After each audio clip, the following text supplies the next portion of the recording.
ஆராய்ச்சி ஒன்று. வானத்தின் ஜாலங்களை ரசிக்கலாம், ஆனால் வளர்ந்த பிள்ளைகளின் சேட்டைகளை ரசிக்கலாமா? இயல்பு முறைகளை மறந்து மாடர்ன் என்ற பெயரில் இயற்கைக்கு மாறான செயல்கள் எத்தகைய தீமைகளை ஏற்படுத்தும் என்பதை நாடகத்தின் மூலம் விளக்க வருகிறார்கள் நம் பள்ளி மாணவர்கள். காவியா, காவியா,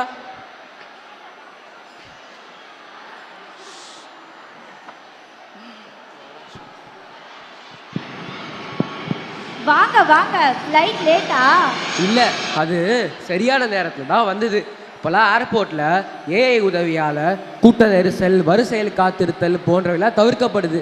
எனவே பயணம் செய்வதும் எளிமையாகிவிட்டது. அப்படி இருக்க எதுக்கு இவ்வளோ லேட்டாக வரீங்க?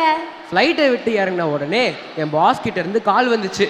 முக்கியமான வேலை இருக்குது, சீக்கிரமா வா அப்படின்னு சொன்னார். உங்கள் ஆஃபீஸில் அவருக்கு உங்களை தவிர வேறு யாருமே கண்ணுக்கு தெரிய மாட்டாங்களா? எப்போ பார்த்தாலும் உங்களே தான் கூப்பிடுறாரு. போதும் போதும், இப்போ தானே வந்தேன், கேள்வி மேலே கேள்வி கேட்காத. சரி, எங்கே நம்ம பொண்ணு? அவன் இன்னும் ஸ்கூல்லேருந்து வரவே இல்லைங்க.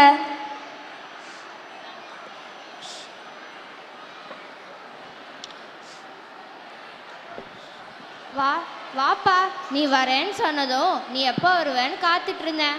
அம்மா, எப்படிமா இருக்கீங்க? உங்களையும் பிள்ளையும் பார்க்கத்தாமா நான் சிங்கப்பூர்லேருந்து வந்திருக்கேன். எனக்கு என்னப்பா குறை இருக்கு? நீ உங்க அப்பா இல்லாத குறை எல்லாமே என்னை நல்லா பார்த்துக்கிற. என்ன, உன்னை தினமும் பார்க்க முடியலையே, அதுதான் ஒரு குறையா இருக்கு. அதெல்லாம் இன்னும் கொஞ்சம் காலம்தாம்மா. என் பொண்ணு படித்து முடிச்சிட்டா அவளை ஒரு நல்ல இடத்துல கல்யாணம் பண்ணி கொடுக்க வரைக்கும் தான் அப்படி கஷ்டப்பட்டு சம்பாதிச்சுட்டு இருப்பேன். அவளுக்கு ஒரு நல்ல வழியை காமிச்சிட்டேனா நான் இங்கே இருப்பேன். அது வரைக்கும் கடவுள் என்னை எப்படி வச்சிருப்பாரோ தெரியல. நாம் எல்லாரும் காலத்தின் கையில் தான் இருக்கோம். யார் யாருக்கு என்ன விதிச்சிருக்கோ அதுபடி தானப்பா நடக்கும்.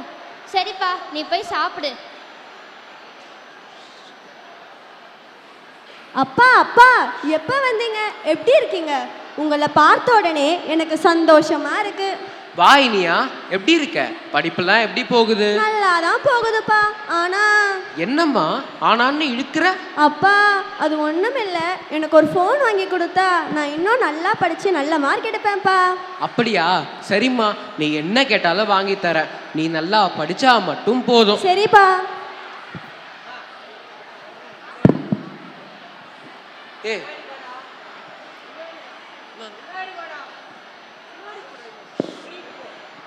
ஆமாங்க, ஸ்கூலில் இருந்து வந்த உடனே படிக்கணும்னு என் ஃபோனை எடுத்துக்கிறா. என்னால் எந்த வேலையும் பண்ண முடியல. என் வேலையெல்லாம் அப்படியே நிற்குதுங்க. அப்படியா? அவளுக்கு ஒரு ஃபோனே வாங்கி கொடுத்துருவோம். சரிங்க. இனியாவுக்கு அவள் தந்தை மொபைல் ஃபோன் வாங்கி தருகிறார். மா இனியா, இனியா இங்க வாமா. சொல்லுங்கப்பா. இந்தாமா நீ கேட்ட ஐஃபோன். ஐஃபோனு? அப்பா, ஐஃபோனு? ஐஃபோன் இல்லம்மா, ஐஃபோன். எங்க சொல்லு பாப்போம். சூப்பர்ப்பா, அப்பா ஐஃபோன் வாங்கி கொடுத்துருக்காரு. தேங்க்ஸ்ப்பா. சரிம்மா. இனியா போனில் எப்பொழுதும் தன்னை பற்றி மேட்ஜிபிடியிடம் கேட்டுக்கொண்டே இருக்கிறாள்.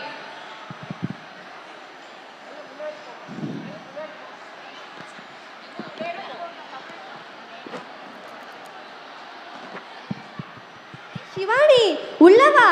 இனியா, வா விளையாட போகலாம். இப்பெல்லாம் எங்க கூட சரியாவே பேச மாட்டேற. வா விளையாட வச்சு போகலாம். ஏ சிவானி, நம்ம தேவையில்லாம வெளியில போய் விளையாட வேணாம். இதோ இங்க பாத்தியா, எங்க அப்பா எனக்கு புது ஃபோன் வாங்கி கொடுத்துருக்காரு. வா நம்ம இதுல விளையாடலாம். அப்படியா? போனை கொடு. ஹே பிட்டா.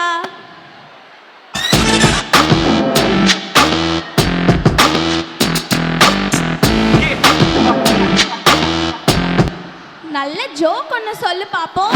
சொல்லுங்க, என்ன செய்யணும்? நல்ல ஜோக் ஒன்று சொல்லு பாப்போம். மே மாசத்துல ஆடு மேனு கத்தும், ஆனா ஜூன் மாசத்துல ஜூன் கத்துமா? இதெல்லாம் ஒரு ஜோக்குன்னு சொல்லுது பாத்தியா?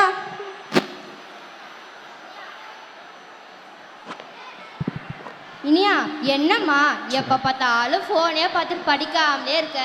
பாட்டி, உங்களுக்கு இதை பற்றி ஒன்றும் தெரியாது. ஆமாம், எனக்கு தெரியாதுதான். தெரியாமலே போட்டும். நான் 60 வயசில் தான் கண்ணாடி போட்டேன். ஆனால் நீ 16 வயசுலேயே கண்ணாடி போட்டுட்ருக்க. அதுவும் வேற ஃபோனே பார்த்துட்ருக்க. பாட்டி, இந்த காலத்தில் ஃபோன் இல்லாமல் படிக்கவே முடியாது. ஆமாம் பாட்டி, அவ சொல்றதெல்லாம் உண்மைதான். சரி இனியா, நான் போயிட்டு வரேன். பாய். தப்புமா, தப்பு. இப்படிலாம் பேசக்கூடாது. எப்பவுமே புத்தகத்தை எடுத்து படிக்கும்போது சிந்திக்கின்ற ஆற்றலும் மூளை வளர்ச்சி அதிகமாகும். உனக்கு தெரியாதா? இல்லப்பா, காலம் மாறி போச்சு. இந்த காலத்துல ஃபோன் இல்லாம படிக்கவே முடியாது. இதோ இந்த மேஜிபிட்டை கேட்டாவே போதும், அதுவே எப்படி படிக்கணும்னு சொல்லும். ஹலோ மேஜிபிட்டி, என்ன உதவி செய்யணும்? நான் படிக்கணும்னா முதல்ல என்ன செய்யணும்? அதுக்கு முதல்ல புத்தகத்தை எடுக்கணும். ச்சே, இந்த மேஜிபிட்டி கூட புத்தகத்தை தான் எடுக்க சொல்லுது. இதை என்ன கேட்டாலே நானே சொல்ல போகிறேன். அதுக்கு எதுக்கு ஃபோனை கேட்கணும்? என்னமோ போதாத காலம், எப்படியோ போங்க. சரி காவியா, உன்னுடைய கிளவுட் கிச்சன் பிஸ்னஸ்லாம் எப்படி போகுது? சூப்பரா போகுதுங்க. ஏஐ எனக்கு ரொம்ப உதவி செய்யுது. என் வியாபாரமும் முன்னேற்றம் அடையுதுங்க. கேட்கவே சந்தோஷமா இருக்குது. நாம 2 பேரும் கஷ்டப்பட்டு சம்பாதிச்சாதான் நம்ம பொண்ணுக்கு ஒரு நல்ல வழியை காட்ட முடியும். ஆமாங்க. ஏண்டா நம்மக்கிட்ட தான் இவ்வளோ வசதி இருக்கே, அதுக்கு மேலே இந்த பிஸ்னஸ்லாம் தேவையா?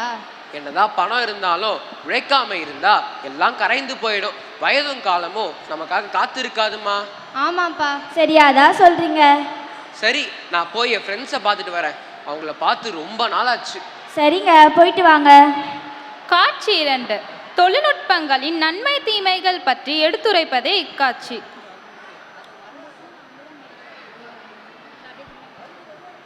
சிவானி, நான் ஒரு புது கேமை பார்த்துருக்கேன். வா, நம்ம 2 பேரும் விளையாடலாம். ஆமாண்டி, நான் அதில் நிறைய பாயிண்ட்ஸ் எடுத்திருக்கேன்.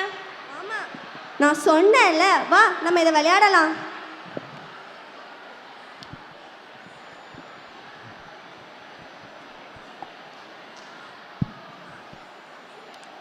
சிவானி சிவானி சிவானி, கதா தரமா? ஏய், எங்க அப்பா வந்துட்டாருடி.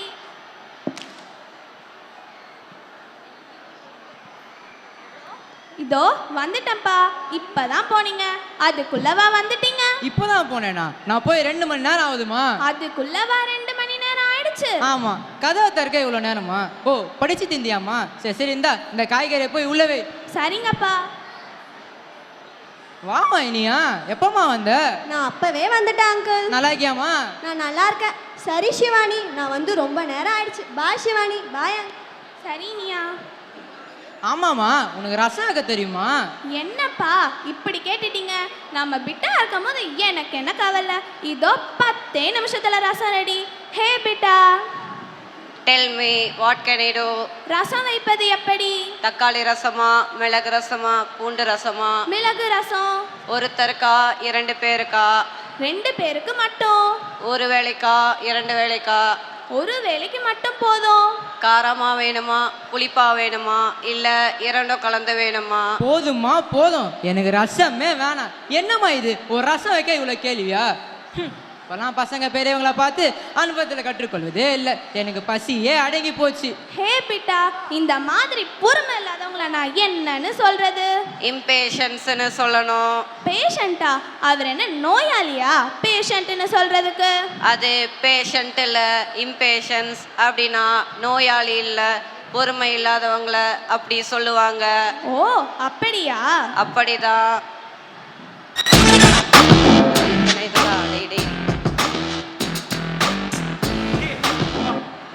சிவா சிவா, என்னடா என்ன உன் பொண்ணு கூட வாக்குவாதம் பண்ணிருக்க? வாடா நரேன், அது ஒன்றும் இல்லடா. சாப்பிட்றதுக்கு தூங்கத்துக்கு எதுக்கு எடுத்தாலும் ஃபோன்ரா. சுயமா எதுவுமே சிந்திக்கத்தில்லடா. சரி சரி, என்ன இவ்வளோ தூரம்? அது ஒன்றும் இல்லடா, நம்ம ஃப்ரெண்டு சாய் தர்ஷன் சிங்கப்பூர்லேருந்து வந்திருக்கான். நம்ம எல்லாரையும் பார்க்கணுன்னு ஆசைப்பட்டான்டா. அதான் உன்னை கூட்டு போகலான்னு வந்தேன். நம்ம எல்லாரும் ஆரியனோட டீ கடைக்கு போகலாம், வா. அப்படியா? சரி சரி, வா, உடனே கிளம்பி போகலாம். ஆரியனின் தேநீர் கடைக்கு அனைவரும் வருதல்.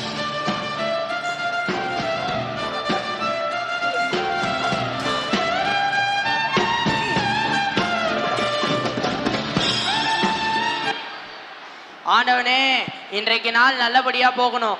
மக்களையும் உங்களையும் நம்பி தான் இவ்வளவு பெரிய கடையை திறந்து வச்சுட்டேன். ஆரியன் ஆரியன், பாருடா யார் வந்திருக்கான்னு பாரு. அடடே, சிவா, சாய், நரேன், எல்லாரும் வாங்க. நீங்கள் எல்லாரும் ஒன்றா வந்தது எனக்கு ஆச்சரியமாக இருக்குது. நீங்கள் வரவும் மழையும் கூடயே வந்துருச்சு, பார்த்தீங்களா? ஆமாண்டா. சரி, வெயிட் பண்ணுங்க, நான் என் கையால் உங்களுக்கு டீ போட்டு எடுத்துகிட்டு வரேன். என்னடா குகன், மலையில நனைஞ்சுக்கிட்டே வர, கொடை கொண்டு வரலையா? இதோ என்கிட்ட கொடை இருக்குதுடா. அதுவும் இது புது கொடை, மழையில் நனைஞ்சிடக்கூடாதுன்னு மறைச்சி வச்சிருந்தேன்டா.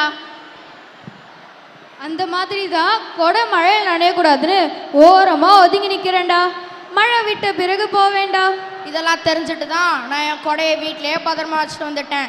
எப்படி என்னோட சாமர்த்தியம் நண்பேண்டா.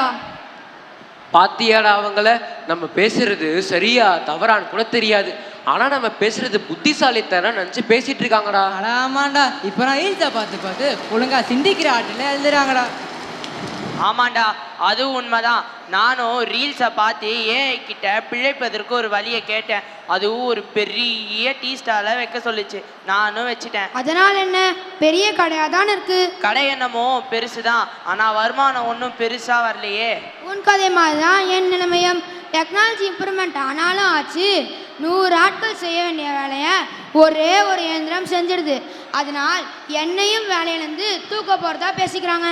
அட ஆமாண்டா, ஒர்க் ஃப்ரம் ஹோம்னு சொல்லி 10-12 மணி நேரம் வேலை வாங்குறாங்க. ஒரே டென்ஷனாக இருக்குது. சாய், உனக்கு என்னடா, வெளியூருக்கு போய் செட்டில் ஆயிட்ட? சொல்லுங்கடா சொல்லுங்க. பணம் சம்பாதிப்பதற்காக குடும்பத்தையும் நண்பர்களையும் விட்டுட்டு வெளியூருக்கு போய் கஷ்டப்படுவது எங்களுக்கு தான் தெரியும், உங்களுக்கு எங்க தெரிய போகுது? அட ஆமாண்டா, தொழில்நுட்பங்கள் வளர்வது ஒரு பக்கம் நல்லா தான் இருந்தாலும் இன்னொரு பக்கம் அது மாதிரி வேலை வாய்ப்புகள் குறைவதற்கு காரணமாகவும் இருக்குது.